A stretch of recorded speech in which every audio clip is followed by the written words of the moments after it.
And when is the final time? When is it actually too late? And you procrastinated the day of your repentance. And you have to live with that consequence. And isn't that scary, scary, scary? And join the church, right? Hurry and join before you're left out. I would say we belong to a church cut out without hands. And so you don't have to join any church. You're joining the membership of people who love each other, people who are trying to live like Jesus, trying to be like Jesus, trying to choose love. On the inside, on the outside, who knows what it looks like, but on the inside, they're getting right. The intention, the inside's getting squared away first. Choosing love on the inside. Choosing love in your heart. Where your treasure is, there your heart will be also. Treasure love. Think about love. In little ways, as much as you can. And it gets easier over time. It's not that the nature of the thing has changed, but your ability to do it has. Your ability to do it has improved.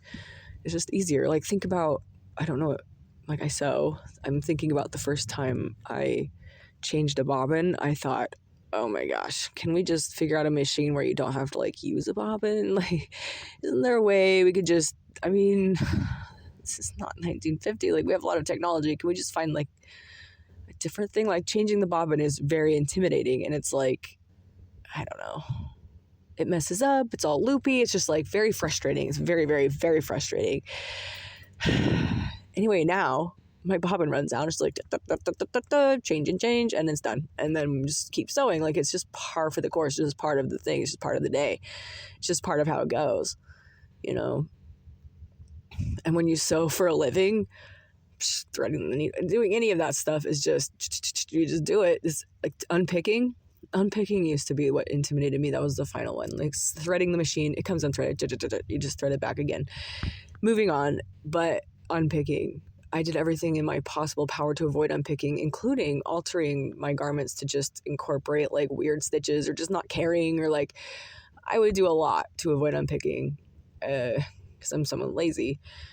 But I did a lot of unpicking when I sewed for a living, and it was really, really, really cool. That was such a cool skill to have learned. Like, that just became par for the course. That just became part of the day. So now unpicking is not as intimidating, and I'll unpick anything. It makes sense to unpick. It makes no sense to do what I was doing. It's harder, actually. Not unpicking actually costs you more work in the end, usually. So unpicking just, and it looks better when you unpick and just do it right. Like, unpicking is a really important skill. Sometimes you got a little off the deep end, you got a little crazy, you got a little wonky. The whole garment is going to be messed up. It's not going to follow the specs. We're under very strict specs. We belong to the church of God. Be ye perfect, even as your Father in heaven is perfect. This has to be perfect. This has to be perfect. Okay? You have to train your body to do it. It's a muscle memory thing. Like, you just have to train yourself to love the same as when you're training yourself to sew. And when you're training yourself to sew in a sweatshop, it's very stringent. And we were not even meeting the high stringent standards of some of the other sweatshops that were making underwear. Like, oh, this is like a big deal. And it's so cool what the human body is capable of. The human body, I saw women doing feats of amazing grace, like feats of grace and community and working together and teamwork and camaraderie. It was really amazing. Skill, just talent, and it was good. And they, were good and accurate, and that's really cool. It's a really good skill, like really intense skill to be accurate when your fabric is flying through a machine at like 300 miles an hour, and like it's cutting it as you go. So if you mess up, it's like zip, there it goes. Now your whole measurement is like a half a centimeter off or whatever. Our tolerances were low. And if you think about the church like a garment factory, because That's how you envision heaven, because you're trying to do heaven on earth, right? Heaven is a garment factory. Kind of was in some ways. It was really, in a lot of ways, a really great place to work. Like nowhere else are you going to be able to be spiritual at work. It was cool. It's cool to be able to like talk about that stuff at work and like, I don't know. So it's not just the church on Sunday and then my normal life. It's like, I'm just kind of like living the gospel all the time. That was cool.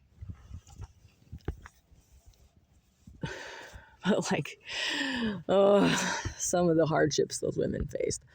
But the sewing itself, like those tolerances, you can learn to do better. You can do better. And it's the same thing with love. So just like, starts from within. Just try to love. Just try to love people. And try to think about your number one enemy in your life. And it's going to be someone random, like your sister. And you just have to try to figure out how to love that person. And it's probably going to be a lot of trial and error.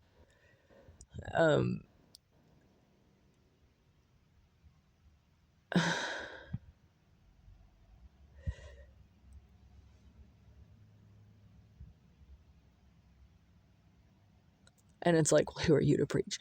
Yeah, I know. I haven't always loved my enemies. It's always, I've been trying to figure out how to love my enemies though, since I read it.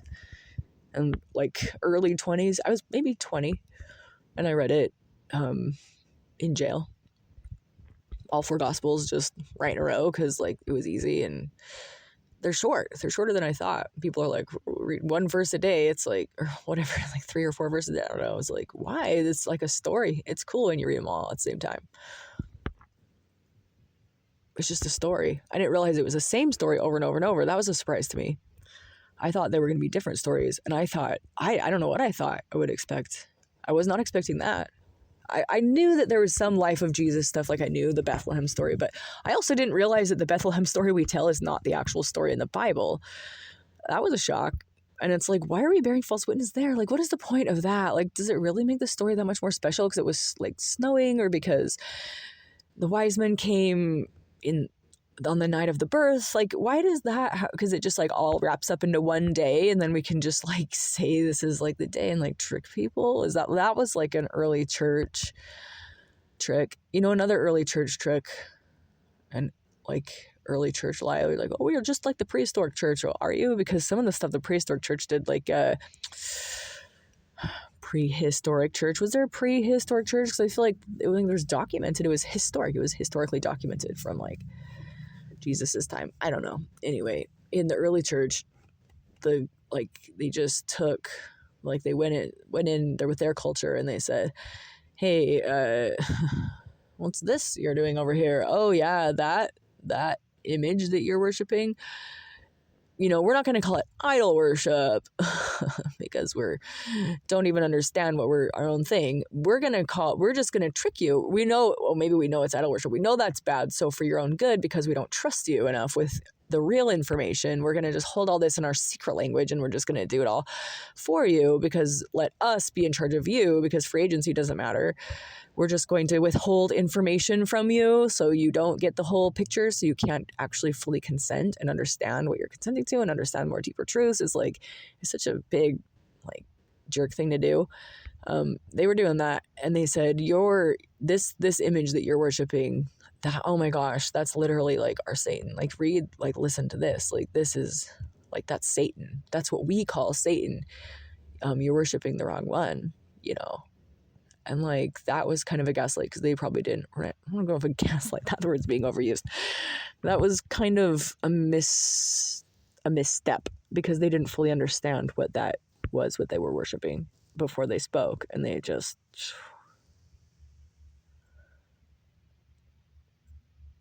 told them up was down and down was up without realizing it, likely. And so that kind of messed up some stuff. But then here we are, like, that ties in with the current thing.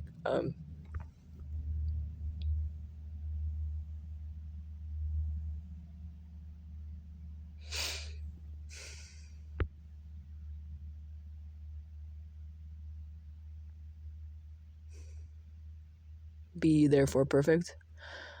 So what are we doing to try to live the gospel? Live the good news. What's the good news? Love in your heart, What are some ways we could do it? Here's a list of things you could do that might be love in your heart. You know, it sure seems like when people do like a weird piercing, they're kind of not really doing love in their heart. So like avoid looking like that.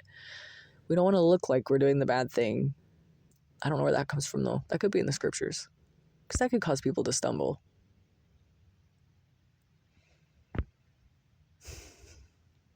To me, that feels more like the gullible, like if you were like tricking people.